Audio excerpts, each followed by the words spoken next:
3 taon akong nagbulag-bulagan sa kasinungalingan ng aking manugang na si Serena. Iyon pala, ang aking anak ay nakakulong. Ang hiya at sakit na naramdaman ko, parang kinatay ako sa sarili kong tahanan. Bilang lolo at amang, ginawa ko ang lahat para sa kanila. Pero ang laging hanap niya, ang yaman ng aming pamilya. Gusto niya akong gawing tanga tulad ng ginawa niya sa aking anak. Hindi niya alam, may lihim na yaman na iniwan ng aking asawa na si Tessie. Isang susi lang.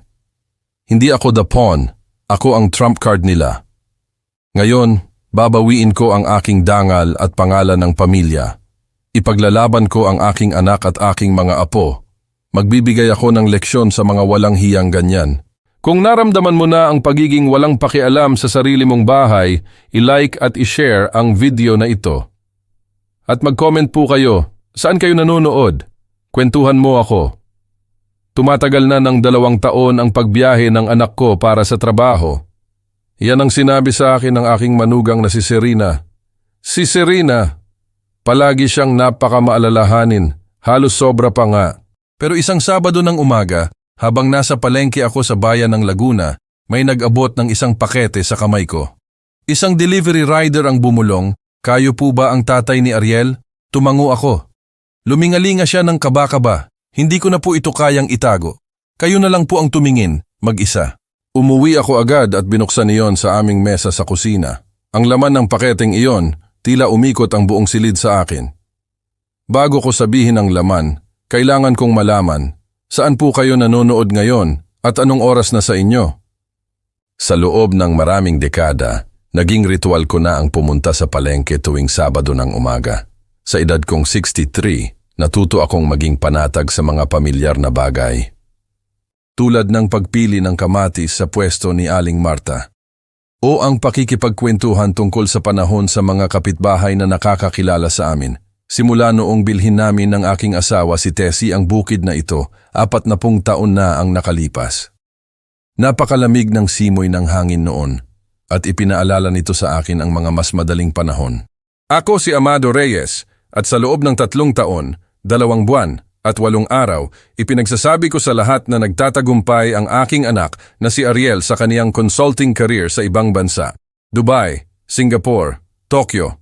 Ang aking manugang na si Serena, sanay na siyang ipaliwanag iyon ng may ngiti. Modernong buhay profesional, ang sabi niya, pero hindi kailanman umaabot ang kaniyang ngiti sa kaniyang mga mata. Gusto ko siyang paniwalaan.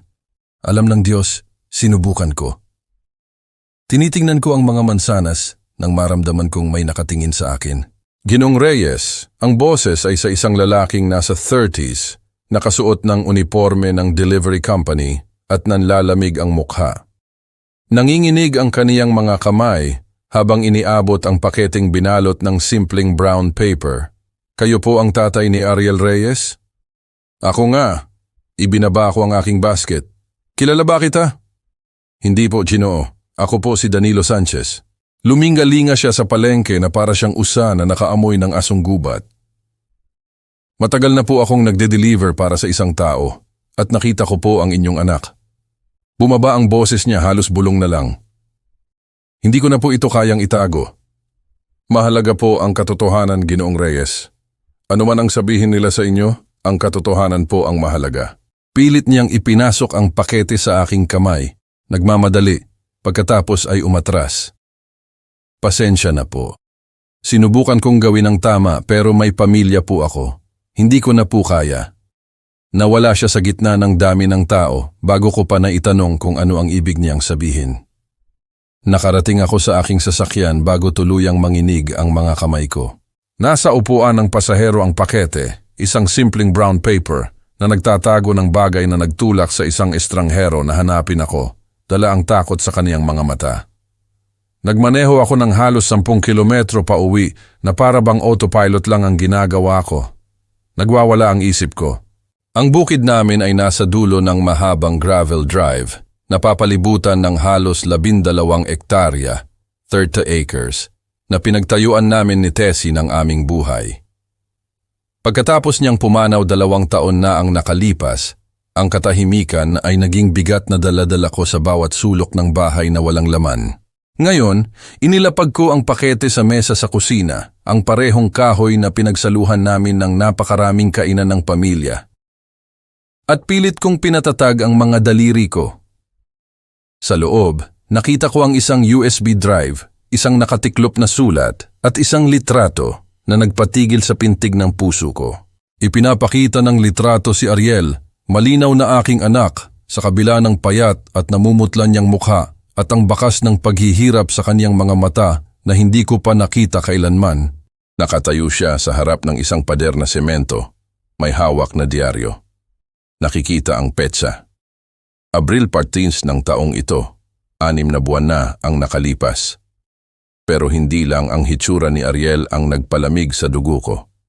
Ito ay ang tagpuan, ang hitsura ng institusyon sa likuran, ang paraan kung paano siya tila napilitang mag-pose. Hindi ito biyahe para sa negosyo. Hindi ito Dubai o Singapore. Ang sulat sa kamay ko ay nagsimula ng simple. Ginoong Reyes, ako po si Danilo Sanchez. Nagtatrabaho po ako para sa Quick Ship Deliveries. At sa nakaraang taon, nagde-deliver ako sa isang pasilidad sa labas ng Carmona, Cavite, sa ngalan ng iyong manugang. Tumingin ako pabalik sa litrato at pagkatapos ay sa USB drive na nakalagay sa aking mesa sa kusina, parang isang nakakargahang baril. Ipinakita ng litrato na nakatayo ang aking anak sa harap ng pader na semento. May hawak na diaryong 6 na buwan na ang nakalipas ang petsa. Hindi siya nasa Dubai.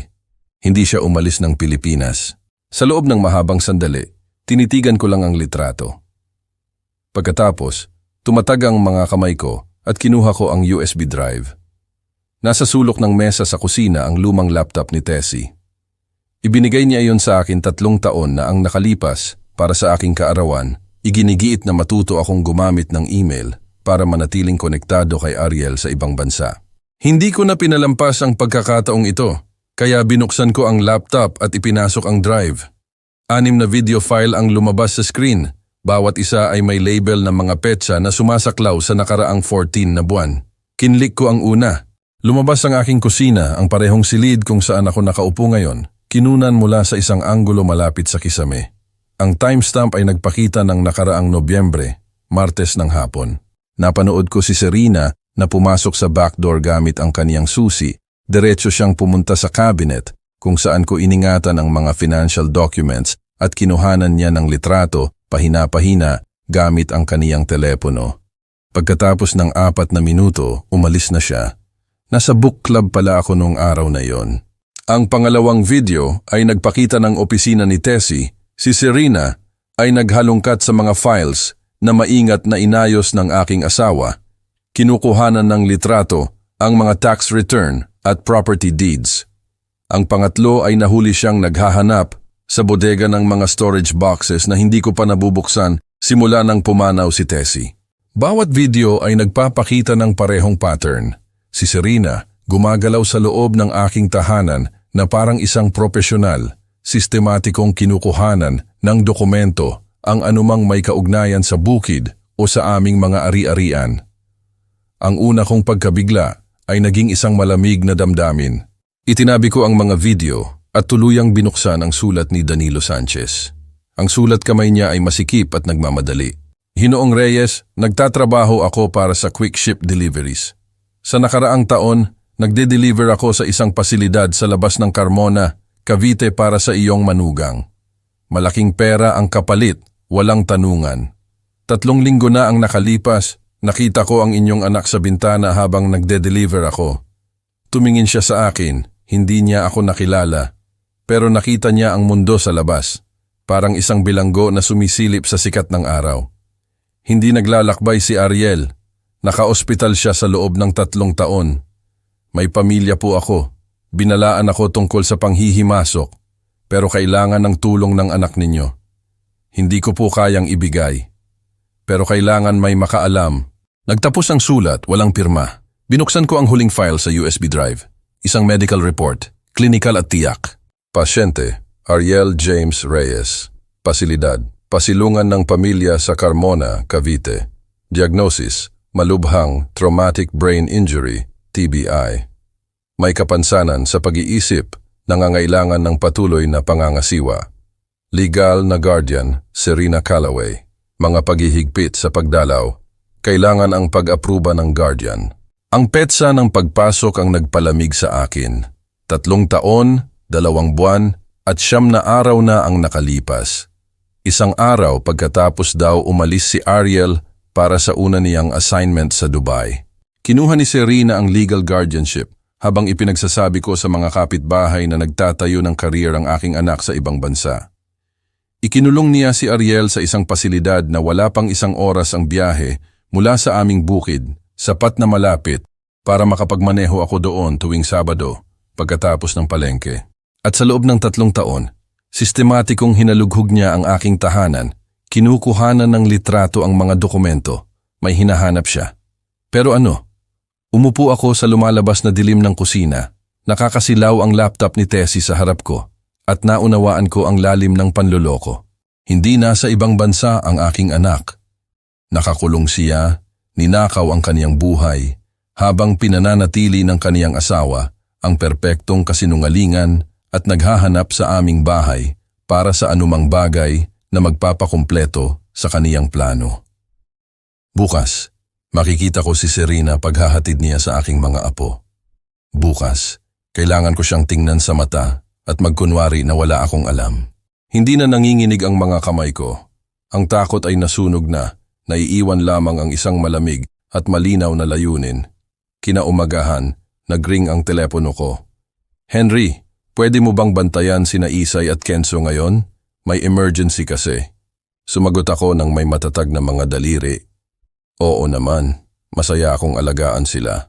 Sa loob ng 1 oras, pumasok na ang aking mga apo.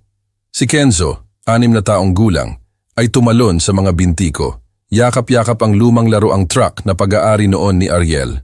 Si Isay, 8 taong gulang at masyado ng matalino, ay naiwan, pinag-aaralan ang mukha ko gamit ang kaniyang maitim na mga mata na minana niya sa kaniyang tatay. Sino ang gustong gumawa ng cookies? Dinala ko sila sa kusina kung saan nagturo si Tessie kay Ariel na mag-bake noon.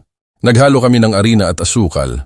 Si Kenzo ay patuloy na nagkukwento pero si Isay ay nanatiling tahimik, maingat na sinusukat ang mga sangkap.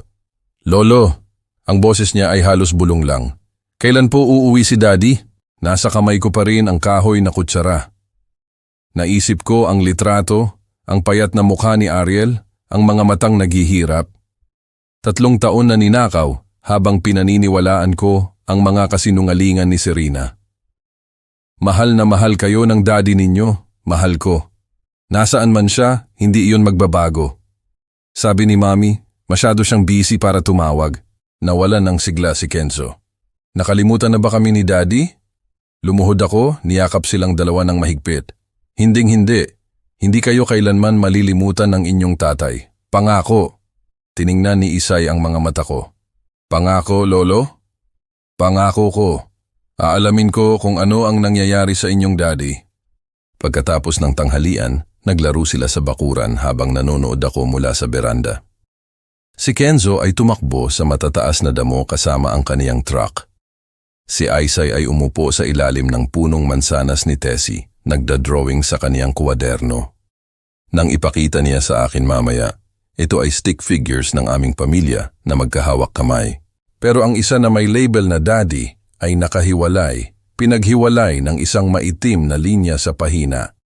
Dumating si Serena alas 6, perpektong kalmado, nakasuot ng designer jeans at cashmere.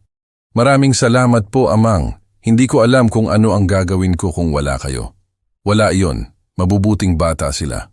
Nagtagal siya sa pinto at nakita ko ang pagbabago. Ang banayad na paghahanda para sa kung ano talaga ang kaniyang sasabihin. Nga pala, tinutulungan ko si Ariel na ayusin ang ilang katanungan tungkol sa investments niya, remotely.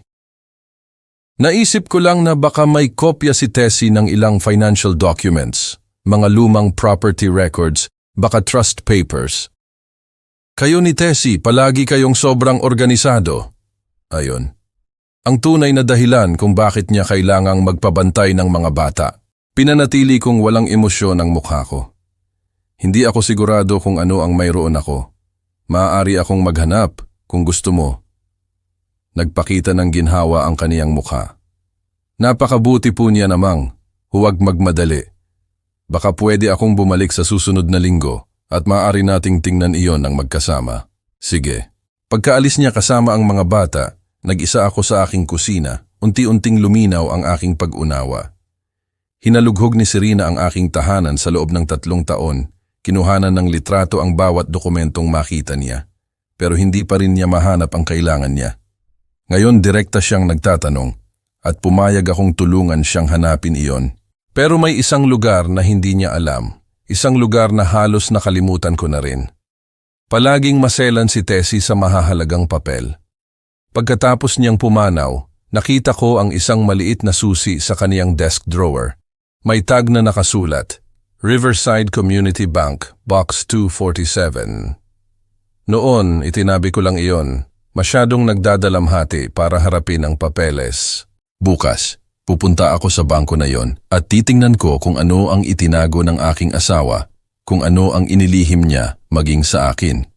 Ano man ang hinahanap ni Serena, sinigurado ni Tessie na mananatili iyon sa labas ng kaniyang maaabot. Dumating ang Lunes ng umaga ng napakabilis. Nakatayo ako sa harap ng community bank ng 9:00 ng eksakto. Hawak-hawak ang maliit na susi na nakita ko sa desk drawer ni Tessie.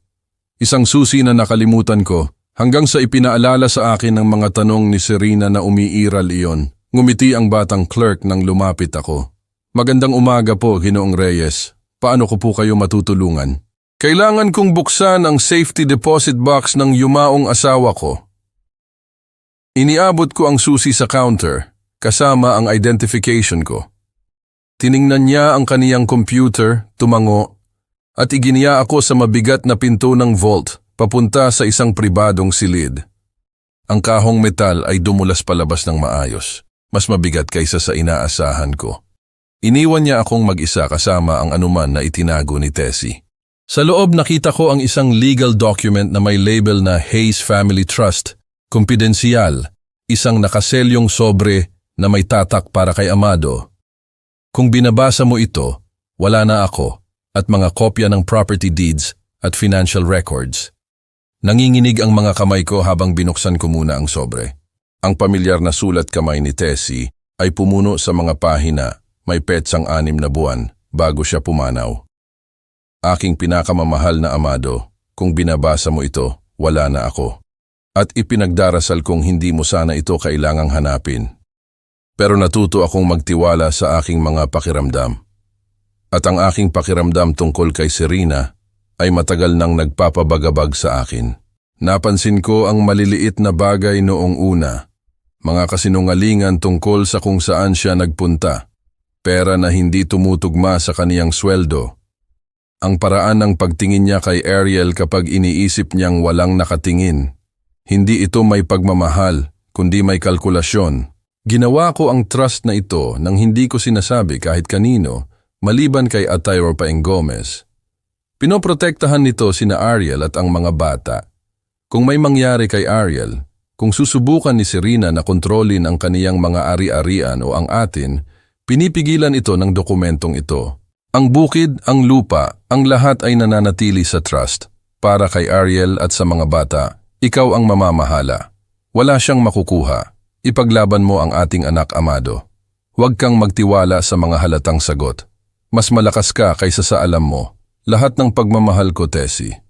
Umupo ako sa maliit na silid ng bangko. Hawak ang sulat ni Tessie at may naramdaman akong bumukas sa loob ng dibdib ko. Alam ng aking asawa.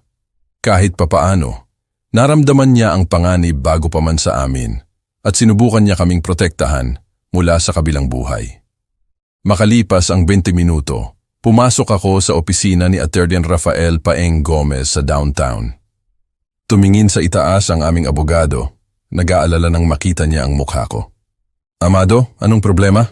Inilahad ko ang lahat, ang pakete mula kay Danilo Sanchez, ang mga video, ang medical report, si Ariel, nakakulong sa pasilungan ng pamilya, ang guardianship ni Serena, ang sistematikong paghahanap niya sa aking tahanan. Nakikinig si Paeng nang hindi sumasabat dumidilim ang kaniyang ekspresyon sa bawat pagbubunyag. Pumunta sa akin si Tessie, 3 taon na ang nakalipas, sabi niya. Sa wakas ay kinuha ang isang file mula sa kaniyang cabinet. Matapos ang diagnosis niya, nag-aalala siya tungkol sa isang bagay pero hindi niya sinabi kung ano eksakto. Ironclad ang trust na ito, Amado. Nangingibabaw ito sa lahat. Walang access si Serena sa iyong mga ari-arian o sa mana ni Ariel. Maaari ba niya itong kontrahin? Maaari siyang sumubok. Pero si Tessie ay may matinong pag-iisip ng ginawa niya ito at pinatunayan iyon ng mga medical records mula sa panahong iyon. Huminto siya, maingat na pinipili ang kaniyang mga salita. Gayunpaman, kung totoo ang sinasabi mo, kung nakuha ni Serena ang guardianship sa pamamagitan ng panloloko, gumawa siya ng maraming krimen. Kailangan natin ng ebidensya na mas matibay kaysa sa mga video at hinala. Kailangan natin ng patunay mula sa loob ng pasilidad na iyon.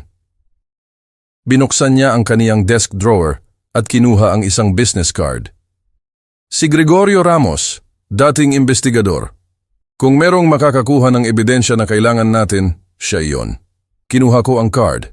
Tatawagan ko siya, Amado. Seryoso ang boses ni Paeng. Mapanganib ang mga taong ito. May isang journalist na nagtanong tungkol sa mga pasilidad tulad ng pasilungan ng pamilya 6 na buwan na ang nakalipas. Nag-publish siya ng isang artikulo tungkol sa guardianship exploitation. Nawala ang artikulo sa website sa loob ng 48 oras. 2 linggo pagkatapos noon, namatay siya sa isang hit and run. Hindi na resolba ang kaso. Gregorio Ramos, Private Investigations, siya ang kailangan natin. Pero Amado, mapanganib ang mga taong ito. Mag-ingat ka ng sobra. Nang gabing iyon, dumating si Gregorio Ramos sa aking bukid pagkatapos ng dilim. Gumagalaw siya na parang isang taong sanay sa panganib. Wala akong nakitang surveillance devices, sabi niya bilang pagbati. Pero umuwi na lang, Amang. May nagbabantay sa iyo. Sa loob, inilatag ko ang lahat habang sinusuri ni Greg ang mga video, ang medical report, ang sulat ni Danilo. Nanatiling walang emosyon ang kaniyang mukha hanggang sa binanggit ko si Ariel sa pasilungan ng pamilya. Mas malaki ito kaysa sa family fraud, patag at propesyonal ang boses ni Greg. Kilala ko si Quinn Drake, ang journalist na nag-imbestiga sa mga pasilidad na ito. Maingat siya, maselan. Kung pumatay sila ng isang reporter dahil sa pagtatanong, hindi sila magdadalawang isip sa isang magsasaka na gumagawa ng parehong bagay. Ang salita ay tumira na parang yelo sa loob ng tiyan ko. Inilahad ni Greg ang tinawag niyang operational security. Cash lang para sa anumang may kaugnayan sa investigasyon. Walang phone discussions tungkol sa kaso. Inosenteng paliwanag para sa anumang di pangkaraniwang aktibidad. Huwag magtiwala sa kahit sino. Magsisimula ako sa pasilungan ng pamilya. Magkukunwari akong isang miyembro ng pamilya na naghahanap ng paglalagyan ng kamag-anak. Makakapasok ako. Susuriin ang sitwasyon. Pero nangangailangan ito ng panahon, Amang. At kung may nagbabantay sa iyo, kailangan nating maging matalino sa bawat galaw. Pagkaalis niya, umupo ako sa dilim ng aking kusina at naunawaan ko sa unang pagkakataon na hindi lang si Serena ang aking kalaban. Lumalaban ako sa isang bagay na mas malaki, mas walang awa. Kinabukasan ng umaga, nagring ang telepono ko. Unknown number. Tumigil ka sa pagtatanong tungkol kay Ariel Reyes. Ito ang iyong tanging babala. Ipinasa ko iyon kay Greg nang hindi sumasagot. Nang hapong iyon, dumating si Serena nang hindi nag-aanunsyo, perpektong kalmado, nakasuot ng tailored blazer. Nasa lugar ako. May nakita lang akong forms, medical record authorization para sa care coordination ni Ariel. Pwede mo bang pirmahan dito, Amang? Kinuha ko ang mga papel pero hindi ko binuksan. Ipapareview ko muna ito kay Paeng. Sumikip ang ngiti niya. Iyong abogado, Amang. Standard paperwork lang naman ito. Hindi ako pumipirma ng anuman nang walang legal review. Iyan lang ang common sense. May kumislap sa mukha niya, kalkulasyon o marahil galit bago bumalik ang maskara. Siyempre, maglaan ka ng oras. Pagkaalis niya, tinawagan ko si Paeng. Humingi siya ng scan ng form. Makalipas ang 20 minuto, tumawag siya. Huwag mong pirmahan iyan, Amado. Iyan ay magbibigay sa mga abogado niya ng access sa lahat ng medical records mo, kasama ang mga psychiatric evaluations. maaari silang mamili ng anuman upang suportahan ang isang incompetency claim. Nagtatayo siya ng kaso laban sa akin. Mas malalapad yan, Amado. Miyerkules ng umaga, 9:15, naghatid ang isang courier ng isang opisyal na dokumento. Petition for Competency Evaluation. Hinihiling ni Serena Callaway sa korte na tukuyin na si Amado Reyes ay hindi na kayang pamahalaan ang kaniyang sariling mga gawain dahil sa lumalaking pagkalimot, hindi pagdalo sa appointment, paranoid accusations laban sa mga miyembro ng pamilya at pagkalito tungkol sa mga petsa at pangyayari. Naka-attach ang mga pahayag mula kay Dr. Cross na nagsasabing tila distracted ako sa mga kamakailang appointment. Ang aking pagdadalamhati kay Tessie ay binaluktot at ginawang ebidensya ng paghina ng isip. Nakaschedule ang hearing 3 linggo mula ngayon. Kung mananalo siya, kokontrolin ni Serena ang lahat, aking bukid, aking pananalapi, aking kalayaan na ipaglaban si Ariel. Gagawin niya akong eksaktong katulad ng ginawa niya sa aking anak. Isang bilanggo ng kaniyang guardianship habang sinisira niya ang aming buhay. Tinawagan ko agad si Paeng. Sinusubukan niyang gawin sa akin ang ginawa niya kay Ariel. Ang boses niya ay malungkot nang sumagot siya. Mas mabilis siyang kumilos kaysa sa inaasahan ko, Amado. Agresibo ito. Kailangan natin ng ebidensya, matibay, hindi mapag-aalinlanganan na patunay na pandaraya ang guardianship ni Ariel. At kailangan natin iyon sa loob ng 3 linggo. Ang mga araw ay lumabo sa paghahanda at takot. Pagkatapos, 10 araw bago ang hearing, tumawag si Greg, madaling araw.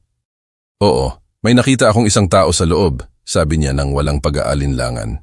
Handa siyang magsalita. 6:00 ng umaga, isang babae na nasa early 30s ang nakatayo sa aking kusina. May maitim na bilog sa ilalim ng kaniyang mga mata at may USB drive na mahigpit na hawak sa kaniyang kamay. Siya si Elena Ramos. Nagtatrabaho siya sa pasilungan ng pamilya sa loob ng 4 na taon bilang isang registered nurse hanggang 2 linggo na ang nakalipas nang manalo ang kaniyang konsensya. Hindi ako pwedeng magpatotoo, sabi niya agad, mahigpit ang boses. May anak ako. Nakita ko ang nangyari sa reporter na iyon. Pero nagkopya ako bago ako umalis. Inihagis niya ang drive sa mesa na parang nasusunog ang mga daliri niya. Sa likuran niya, si Greg ay nakatayo ng tahimik, binabantayan ang mga bintana. Nakalista si Ariel Reyes bilang severe traumatic brain injury na may diminished capacity, sabi ni Elena. Pero ang chart notes niya ay hindi tumutugma sa diagnosis na iyon. Ang kaniyang cognitive assessments ay nagpapakita ng normal function. Ang kaniyang vitals ay stable. Nakikipag-ugnayan siya ng malinaw sa mga staff kapag pinapayagan kaming makipag-ugnayan sa kaniya na hindi madalas. Nanginginig ang kamay ko habang dinampot ko ang drive. Bakit ang mga restrictions? Pinipirmahan ni Dr. West ang lahat ng hinihiling ni Serena. Minimal contact, walang tawag sa labas, limitado ang oras ng recreation. Ang billing ay umaabot sa 1,030,000 piso, 1,30,000 bawat buwan, pero ang tunay na care level, umiling siya, mga 200,000 piso, 200,000 lang. Ang natitira ay nawawala sa mga administrative fees at mga serbisyong hindi kailanman natatanggap ni Ariel. Kinuha niya ang mga printed emails. Nakikilala ko ang pangalan ni Serena sa header, si Dr. West sa sagot. Kailangan nating panatilihin ang kinakailangang restrictions dahil sa guardianship circumstances. Ang family contact ay nananatiling hindi nararapat sa panahong ito. May 2 ng kaso tulad ni Ariel sa pasilungan ng pamilya, mahinang sabi ni Elena. Mga taong pwedeng umuwi, mga taong hindi man lang alam ng kanilang pamilya na nandoon sila. Isang sistema iyan, Ginoong Reyes, at ang inyong anak ay nasangkot dito. Inihatid siya ni Greg palabas. Nang bumalik siya, iniabot niya sa akin ang pangalawang set ng mga dokumento. Mga litrato na kinuha niya sa midnight reconnaissance sa labas ng pasilungan ng pamilya, mga floor plans, mga shift schedules. Mag-host si Serena ng video call ngayong gabi, sabi niya. 6:00, ikaw si Ariel at ang iyong mga apo. Iniisip niyang maganda iyon tingnan para sa competency hearing Ang tapat na manugang na nagpapanatiling konektado sa pamilya, pero aalagaan nating panoorin ang iyong anak ng maingat. Nang gabing iyon, ang sala ni Serena ay parang isang entablado. Sina Isay at Kenzo ay nakaupo sa tabi ko sa sofa, malinis at kinakabahan. Nag-flicker ang laptop screen at pagkatapos ay lumabas si Ariel. Tila mas payat siya kaysa sa litrato ni Danilo. Pagod, pero ang kaniyang mga mata ay malinaw. "Kumusta tay?" sabi niya. Ang kaniyang boses ay magaspang pero matatag. Sina Isay at Kenzo ay tumili sa tuwa. Ngumiti si Ariel sa kanila. Nagtanong tungkol sa eskwela, tungkol sa bukid. Bawat sagot ay maliwanag, angkop at presente. Pagkatapos, tumama ang tingin niya sa akin. At nakita ko ang sinasadyang pagkurap. Ang banayad na pagtapik ng kaniyang mga daliri sa kaniyang dibdib. Ang micro-expression na nagsasabing, "Nandito ako, alam ko. Kailangan kong makita mo ako." Si Serena ay nagbabantay sa gilid ng frame. Patuloy na nakikipag-usap si Ariel sa mga bata. Pinananatiling magaan ang kaniyang boses. Pero hindi kailanman umalis ang mga mata niya sa akin. Nang matapos ang tawag, umupo ako sa katahimikan ng bahay ni Serena at naunawaan ko, hindi may sakit ang aking anak, siya ay nakulong. Linggo ng gabi, tumawag si Paeng dala ang balita. Si Danilo Sanchez, patay. Isang aksidente sa sasakyan sa highway. 3 araw pagkatapos maghatid ng misteryosong pakete. Tinawag iyon ng pulisya na driver fatigue. Alam kong mas alam ko. 9 na araw na lang ang hearing. Mayroon kaming ebidensya. Pero alam ko rin ang gastos ng pagsasabi ng katotohanan. At kung gaano kalayo ang gagawin ng isang tao upang ibaon iyon. Dumating ang umaga ng hearing ng malamig at kulay abo. Nagmaneho ako ng mag-isa sa Maynila, umalis sa bukid bago sumikat ang araw. Ang bigat ng trust document ni Tessie at ang sakripisyo ni Danilo ay pumipindot sa aking dibdib. Ang Multnomah County Courthouse ay tumaas mula sa mga downtown blocks na parang isang monumento ng paghuhusga. Sa loob, ang wood-paneled courtroom ay dinisenyo upang manakot, matataas na kisame. Fluorescent lights na nagpapaputla sa lahat. Ang judge's bench ay nakataas na parang altar. Umupo si Serena sa tapat ng aisle. May 3 abogado na nakapaligid sa kaniya. Si Atay Storm, ang kaniyang lead counsel, ay mukhang mahal at matalas sa isang charcoal suit. Si Serena mismo ay nakasuot ng navy blue na may ekspresyon ng pag-aalala. Ang tapat na manugang na napilitang gumawa ng mahihirap na desisyon. Gusto kong masuka. 9:00 ng eksakto, tumayo kami para sa hukom na si Grace Mills. Siya ay nasa early 60s, kulay abo ang buhok. Mga matang hindi pinalampas ang anuman. Nauna na ang kaniyang reputasyon, patas, pero hindi mapagparaya sa mga laro. Nagsimula si Attorney Storm nang may pakunwaring simpatiya. Kagalang-galang na hukom, nandito po kami dahil sa seryosong pag-aalala tungkol sa humihinang mental competency ni Amado Reyes. Sa mga nakaraang buwan, nagpakita si Ginoong Reyes ng pagkalimot, hindi pagdalo sa medical appointments, at gumawa ng mga paranoia na akusasyon laban sa kaniyang manugang. Inaangkin niya na ang kaniyang anak na tumatanggap ng kinakailangang pangangalaga para sa traumatic brain injury ay ikinulong. Inaakusahan niya ang kaniyang mapagmahal na manugang na pumasok sa kaniyang bahay. Hindi ito mga kilos ng isang taong may kakayahang pamahalaan ng isang bukid at malalaking ari-arian. Ipinakita niya ang mga doctor's notes, mga incident reports. Nakikinig ako habang ang bawat katotohanan na natuklasan ko ay binaluktot at ginawang ebidensya ng delusyon. Ang bawat salita ay parang isang kutsilyo, tumayo si Paeng. Kagalang-galang na hukom, hindi incompetent si Ginoong Reyes. Tumuklas siya ng isang kriminal na sabwatan at sinusubukan ni Binibining Callaway na patigilin siya sa parehong paraan na pinatigil niya ang kaniyang anak. Objection. Ang boses ni Atty. Storm ay pumutok na parang latigo. Itinaas ni Hukom Mills ang isang kamay. Pahihintulutan ko. Ipagpatuloy Ginoong Gomez. Maingat na inayos ni Paeng ang kaniyang laptop. Kagalang-galang na hukom, Ito po ay mga security recordings mula sa tirahan ni Ginoong Reyes. Pumuno sa screen ang unang video. Date stamp noong nakaraang Nobyembre. Lumabas si Serena. Ginamit ang sarili niyang susi. Pumasok habang wala ako sa farm meeting. Gumagalaw siya ng may layunin.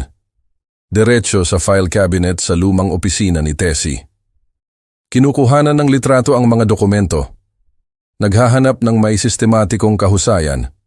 Nag-ingay ang courtroom. Pangalawang video. Iba ang petsa. Pareho ang pattern. Pangatlo, pang-apat. 6 na video. Lahat ay sumasaklaw sa 14 na buwan. Sa tuwing umalis ako sa bukid, pumasok si Serena. Nagdodokumento, naghahanap. Nawalan ng kulay ang mukha ni Serena. Nagmamadali si Atay Storm. Kagalang-galang na hukom, may susi si Ginang Callaway. Nag-aalala lamang siya sa kapakanan ng kaniyang biyenan. Ang mga welfare checks ay hindi kasama ang pagkuha ng litrato ng financial documents at ang paghalungkat sa pribadong mga papel, putol ni Paeng. Ito ay isang kalkuladong panghihimasok upang makahanap ng isang tiyak na bagay. Bumaling siya sa hukom. Kagalang-galang na hukom, ang katotohanan ay hindi incapacitated si Ariel Reyes. Ang kaniyang guardianship ay nakuha sa pamamagitan ng pandaraya. Mayroon kaming medical evidence mula sa staff ng pasilidad na siya ay ganap na matino at sinusubukan niyang kontakin ang kaniyang pamilya sa loob ng maraming buwan. Hinihiling namin na dalhin si Ariel Reyes sa harap ng korte na ito para sa isang independent psychiatric evaluation. Sumabog si Atay Storm. Objection! Hindi ito angkop. Nasa labas ng scope. Si Ariel Reyes ay malubhang may kapansanan. Ang paglilipat sa kaniya ay magdudulot ng psychological trauma. Bumagsak ang gavel ni Hukom Mills ng isang beses.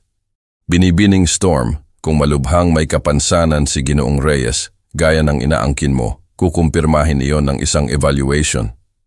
Kung hindi, mayroon kaming mga seryosong tanong tungkol sa guardianship na ito. Tiningnan niya ang baif. Ino-order ko na dalhin si Ariel Reyes sa courthouse na ito agad para sa evaluation ng isang court-appointed psychiatrist.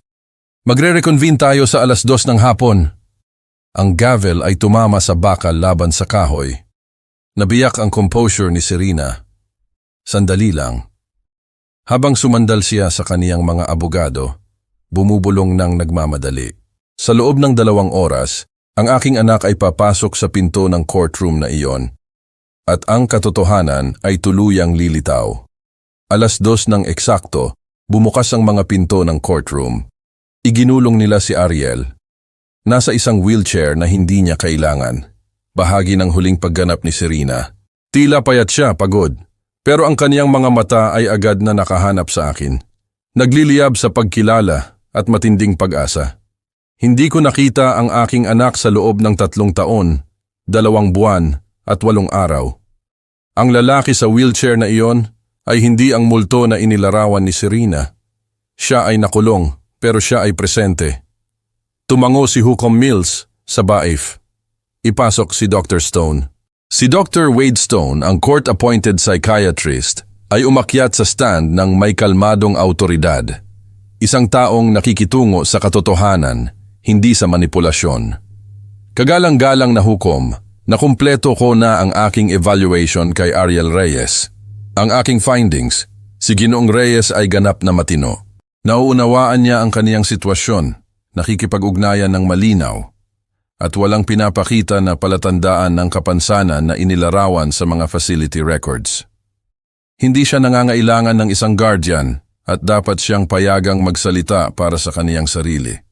Sa aking profesional na opinyon, ang kaniyang patuloy na institutionalization ay walang medical basis. Nagkagulo ang courtroom. Bumagsak ang gavel ni Hukom Mills. Sinubukan ni Atay Storm na sumabat pero pinutol siya ng hukom. Ang credentials ni Dr. Stone ay walang kamali-mali. Ginoong Reyes, nauunawaan mo ba kung bakit ka nandito? Ang boses ni Ariel ay magaspang dahil sa hindi paggamit pero malinaw. Opo, kagalang-galang na hukom. Nauunawaan ko. Ang aking asawa ay nagpetisyon para sa guardianship. Inaangkin na ako ay incompetent. Nauunawaan ko na sinusubukan niya ngayong gawin ang parehong bagay sa aking ama. At nauunawaan ko na oras na para sabihin ang katotohanan. Kung gayon, mangyaring gawin, huminga si Ariel. Pinanood ko siyang magtipon ng lakas mula sa ilang reserba na hindi ko alam na mayroon pa siya. 3 taon na ang nakalipas, kami ng aking asawa ay nagtalo tungkol sa pera. Mayroon akong trust fund na itinatag ng aking ina na may tiyak na restrictions sa access. Gusto ni Serena na sirain ko ang mga restrictions na iyon.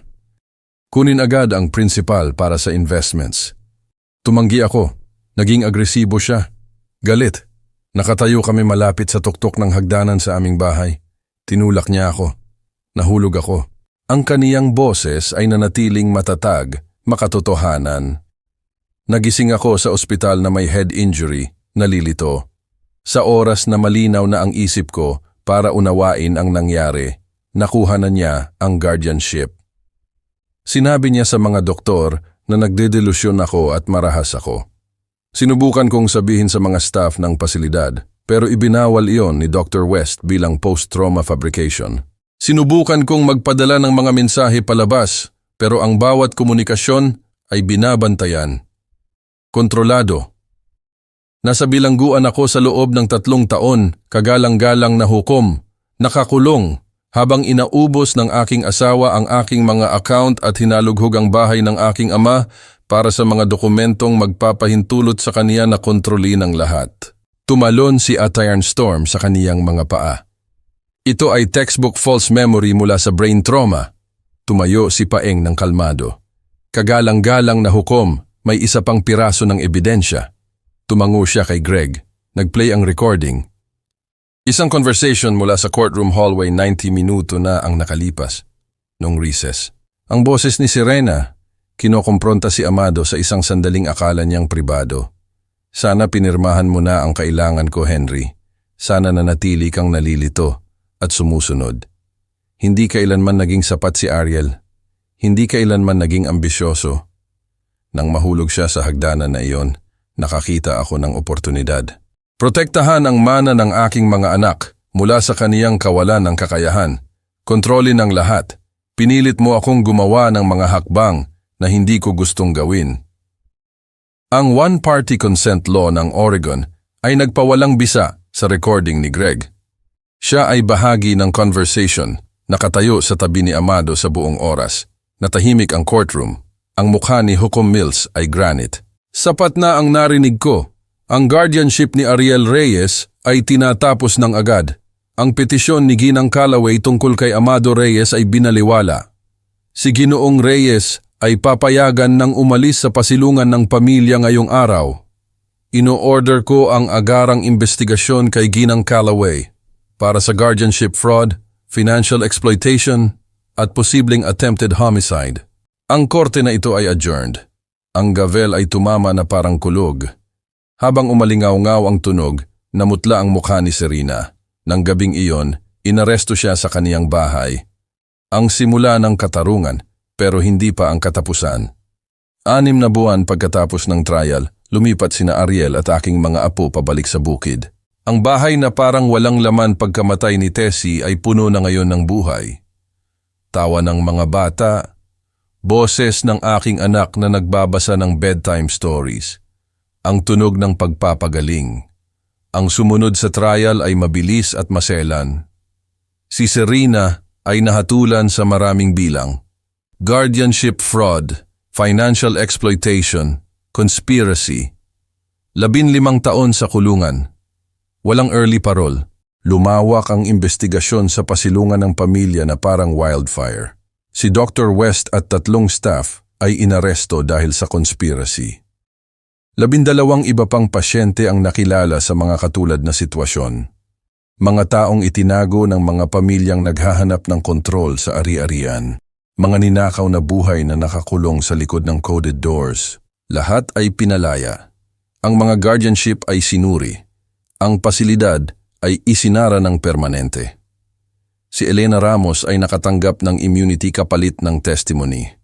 Nagtatrabaho na siya ngayon para sa isang guardianship reform advocacy group. Nalaman ng pamilya ni Danilo Sanchez ang katotohanan tungkol sa kaniyang magiting na aksyon.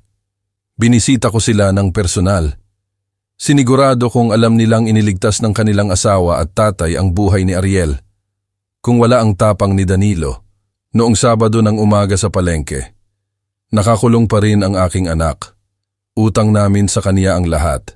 Si Ariel ay umuwi 3 araw pagkatapos ng hearing. Sina Isay at Kenzo 1 linggo pagkatapos ng family therapy. Ang transition ay pinakamahirap para sa mga bata. Kanilang ina sa kulungan, kanilang ama, isang taong bahagya nilang natatandaan. Ang kanilang lolo, na tila matanda, biglang nagpakita bilang isang matapang na mandirigma. Pero unti-unting dumating ang pagpapagaling. Si Ariel ay nagsimulang magtrabaho sa bukid.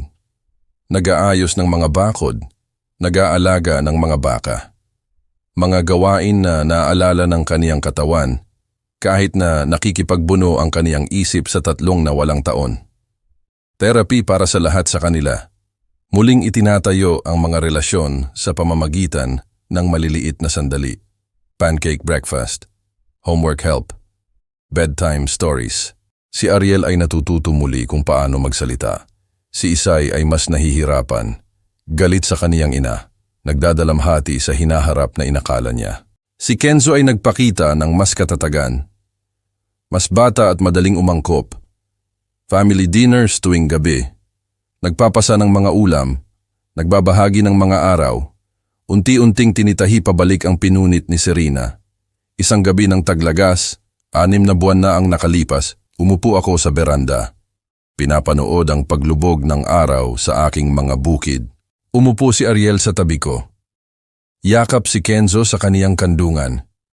Sumandal si Isay sa aking upuan. Nagsimula ang sayaw ng mga alitaptap. Hindi ako nagpasalamat ng maayos, Tay, mahinang sabi ni Ariel. Sa hindi mo pagsuko, sa paniniwala mo. Kahit hindi mo ako makausap, pumisil ako sa balikat ng aking anak. Anak kita, hindi kailanman option ang pagsuko. Sa loob, ang litrato ni Tessie ay nakatayo sa mantel. Sa tabi ng kaniyang nakaramilyang sulat, mga salitang aking naisaulo, ipaglaban mo ang ating anak. Mas malakas ka kaysa sa alam mo. Nagtagumpay ako. Hindi sa pamamagitan ng karahasan o kayamanan o kapangyarihan, kundi sa pagtanggi na tanggapin ang mga komportabling kasinungalingan, sa pagtitiwala sa instinct, sa pagkuha ng isang hakbang sa isang pagkakataon. Nang ang lahat ay tila imposible, nanalo ang katotohanan, dumating ang katarungan, hindi malakas, hindi ipinagdiwang sa mga pahayagan, kundi dito, sa tawa ng aking anak, sa pagpapagaling ng aking mga apo, ang bukid na nabawi mula sa mga sumubok na nakawin ito. Lolo, magkwento ka? Tanong ni Isay. Ngumiti ako. Noong unang panahon, may isang lalaki na akala niya ay nauunawaan niya ang lahat tungkol sa kaniyang pamilya. Ikinuwento ko sa kanila ang isang maingat na na-edit na bersyon tungkol sa magiting na tatay na ikinulong, ang matapang na lolo na lumaban para sa katotohanan, at ang katarungan na nananaig. Balang araw, malalaman nila ang lahat ng detalye. Ngayong gabi, kailangan nila ng pag-asa. Lumabas ang mga bituin. Nagliwanag ang mga alitaptap. Magkasama ang pamilya. Ito ang tagumpay. Ito ang lahat. Sa pagbabalik tanaw sa totoong kwentong ito, nakikita ko ang isang lalaki na halos nawala ng lahat. Dahil pinili ko ang kaginhawaan kaysa sa katotohanan. Huwag kayong maging katulad ko. Huwag ninyong baliwalain ang mga babala kapag may taong pinagkakatiwalaan mo na sinisimula ng kontrolin ang narrative. Huwag kayong maghintay ng 3 taon para magtanong ng mga mahihirap na katanungan. May dahilan kung bakit binigyan tayo ng Diyos ng instincts. Ang pagkabalisa na naramdaman ko. Ang panonood kay Serena nang umingiti ng hindi umaabot sa kaniyang mga mata. Ang kamalian ng biglaang pagbiyahe ni Ariel. Binaliwala ko ang mga regalong iyon na itinanim ng Diyos sa aking espiritu. Dahil tila napakahirap na harapin ang mga ito. Halos ikinagalaw iyon sa aking anak. Ito ang itinuro sa akin ng mga kwento ni Lolo. Ang kasamaan ay yumayabong kapag pinipili ng mabubuting tao ang convenience kaysa sa tapang. Nang dumating ang paketeng iyon sa palengke, inaalok ako ng Diyos ng pagkakataon na lumaban. Sana ay ibinawaliwala ko iyon. Sana ay tinawag ko itong isang pagkakamali. Sana ay bumalik ako sa aking komportableng kasinungalingan.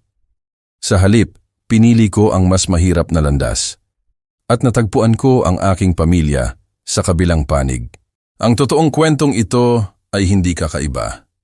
Ngayon, may iba pang pamilya na winawasak ng guardianship fraud, financial exploitation. May taong gumagamit ng legal system bilang sandata. Ang mga kwento ni Lolo na ito ay kailangang sabihin, pakinggan, at ibahagi dahil nagdadala sila ng mga aral na maaaring magligtas ng buhay ng isang tao. Ang iyong tapang na magsalita ay maaaring susi ng pagbabago. Inilagay ka ng Diyos sa iyong pamilya para sa isang layunin. Huwag mong hayaang patahimikin ka ng takot kapag may maling nararamdaman. Iyan ang puso ng lahat ng kwento ni Lolo na karapat-dapat sabihin. Lumalaban tayo para sa mga mahal natin. Pagkatapos ng hearing, nalaman ko ang malungkot na balita. Si Danilo Sanchez, patay na, single vehicle accident daw, driver fatigue. Alam kong hindi. Alam kong nagbayad siya para sa kaniyang tapang. 9 na araw na lang bago ang hearing ko. Mayroon na akong ebidensya para mapalaya ang aking anak. Pero may nakita rin ako sa kabilang side, ang katotohanan na mapanganib magsalita. Ang kasamaan ni Serena ay hindi lang pandaraya. Ito ay sindikato. Inisip ko ang bigat ng sulat ni Tessie. Inisip ko ang sakripisyo ni Danilo. Hindi ako pwedeng bumawi. Hindi ako pwedeng matakot. Kailangan kong lumaban. Kailangan kong harapin ang korte. Ang puso ko ay hindi nanginginig sa takot ngayon. Nanginginig ito sa galit. Dangal ng pamilya ang nakataya dito.